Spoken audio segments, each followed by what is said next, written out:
Consigliere Cortellazzo, lei lancia un appello forte sul fronte del turismo, quale?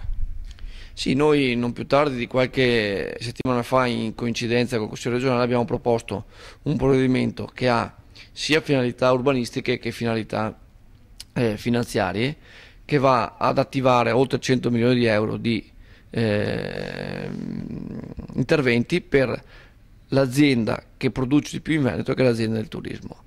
Ad oggi abbiamo notizie precise e fondate che la struttura turismo non ha, diciamo, le stesse intenzioni dell'organo che è preposto, che è Veneto Sviluppo, e nel frattempo chi ne pagano le spese sono i nostri operatori turistici. Per cui l'appello molto diretto all'assessore Finozzi è quello di prendere in mano al più presto questa partita, perché non è un accordo tra privati, è una disposizione legislativa alla quale va dato immediatamente risposta.